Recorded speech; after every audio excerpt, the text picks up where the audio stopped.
Minha jornada no mundo bruxo começou de uma maneira um pouco inusitada. Não pelas páginas dos livros ou pelas telas do cinema, mas pelos pixels de Harry Potter e a Pedra Filosofal do PlayStation 1. Na época, eu mal conhecia a existência desse universo, mas algo naquele jogo me cativou profundamente. A sensação de explorar os corredores de Hogwarts, coletar feijõezinhos de todos os sabores, jogar quadribol, enfrentar inimigos, desafios bruxos, era incrivelmente satisfatória, mesmo sem entender plenamente as dimensões desse mundo. Por influência de amigos, fui tendo contato também com filmes e livros um tempo depois. Mas foi quando conheci as versões de Game Boy Color que tudo fez sentido. Aqueles jogos com um sistema de RPG mais aprofundado, múltiplas missões e personagens mais marcantes me mostraram o verdadeiro potencial dos games no universo de Harry Potter. Imaginei como seria maravilhoso unir essa profundidade narrativa e mecânica com o poder gráfico dos consoles modernos, trazendo uma jogatina mais refinada. Um sonho que os jogos baseados nos filmes subsequentes nunca conseguiram realizar.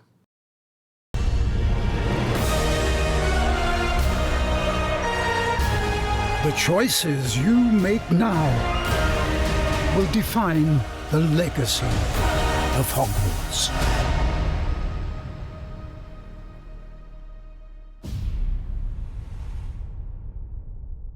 Depois de anos de espera, Hogwarts Legacy finalmente chegou em 2023, prometendo ser essa experiência tão almejada pelos fãs.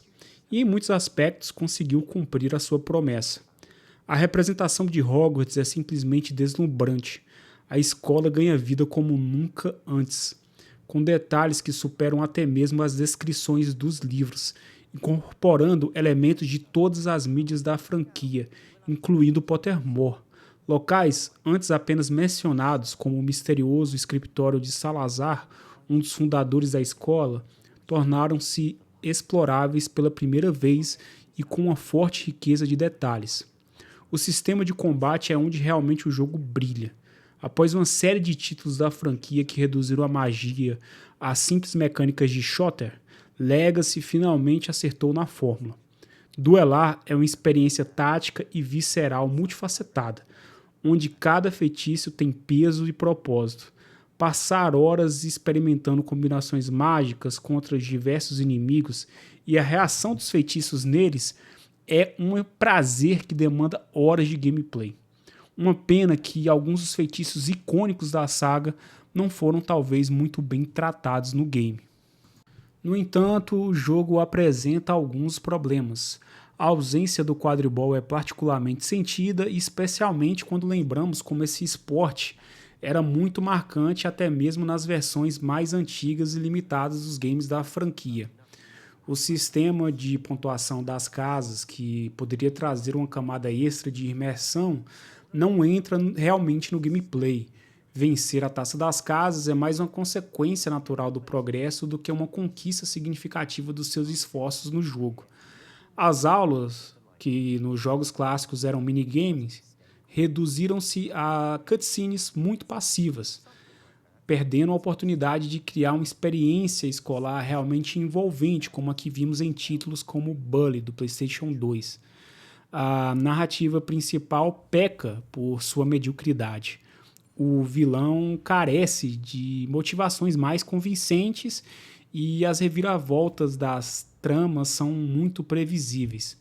Fora isso, temos personagens com enorme potencial desperdiçado, como Omnus Gaunt, ancestral do próprio Lord Voldemort, que são relegados a papéis secundários e não tão bem explorados ou descritos. A representação do diretor Phineas Black é particularmente decepcionante. Transforma uma figura historicamente completa na saga em uma caricatura totalmente sem graça e inútil no enredo do jogo. Fora dos muros de Hogwarts, a experiência perde um pouco da sua magia. Missões repetitivas, cavernas genéricas e inimigos pouco variados tornam a exploração do mundo aberto bem menos empolgante do que poderia ser. A ausência de criaturas que existem no mundo bruxo é notada. Os dragões que aparecem, mas não podem ser propriamente enfrentados, e a representação superficial dos cinzais, sem muito contexto ou história, background, pelo menos para os principais inimigos, tornam eles bem genéricos. São oportunidades perdidas de aprofundar melhor a trama e trazer mais imersão à jogatina. Os problemas se estendem a outros sistemas do jogo. Os desafios de Merlin, por exemplo, são numerosos demais e repetitivos em sua execução, sem oferecer uma recompensa satisfatória, ainda mais considerando que está atrelado a um personagem tão poderoso, que é até externo ao universo de Harry Potter. O aprendizado de feitiços segue uma lógica muito estranha, com professores ensinando magias fora de suas especialidades em situações pouco verossímeis, como enviar um calouro para enfrentar inimigos extremamente perigosos apenas para aprender um feitiço novo. A cerimônia de seleção das casas, que deveria ser um momento bem mais mágico, acaba sendo um pouco genérica e previsível também.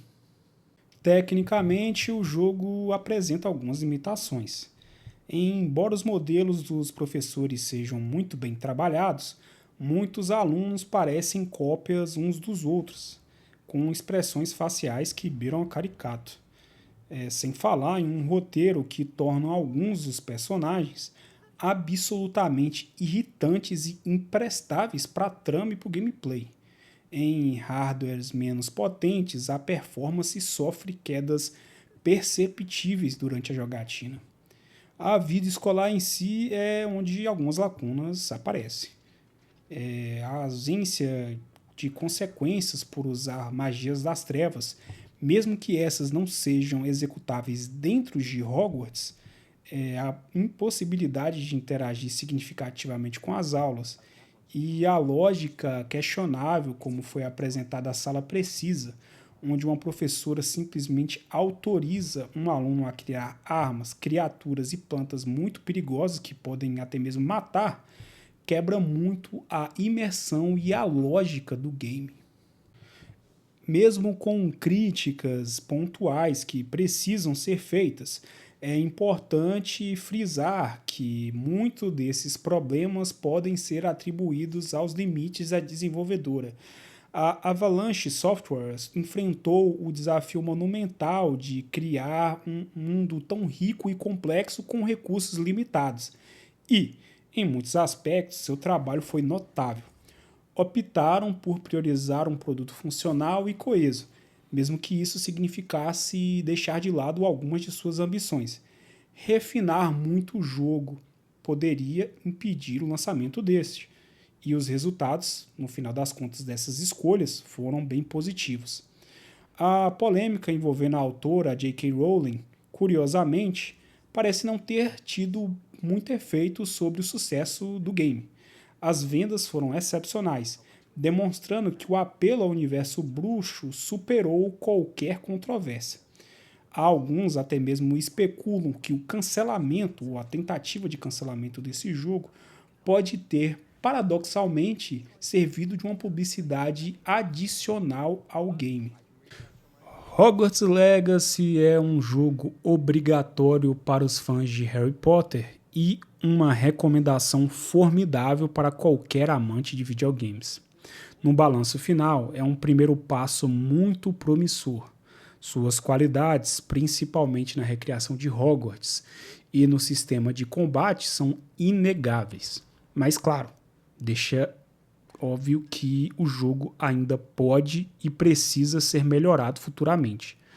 Com uma sequência que aprofunde os personagens, introduza consequências mais significativas a escolhas do jogador, melhore enredo e, claro, traga de volta o tão esperado quadribol, temos talvez a receita de jogos definitivos para o universo de Harry Potter. Especialmente quando consideramos que um certo Alvo Dumbledore, um dos maiores personagens da franquia, estaria prestes a começar os seus estudos em Hogwarts durante os eventos do jogo. Uma oportunidade narrativa dourada para futuras expansões desse universo digital e da história como um todo.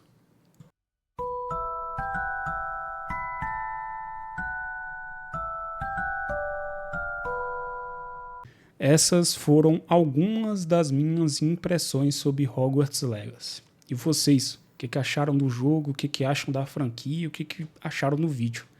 Se gostarem, deixem seu like, se inscrevam e, por favor, compartilhem com outras pessoas.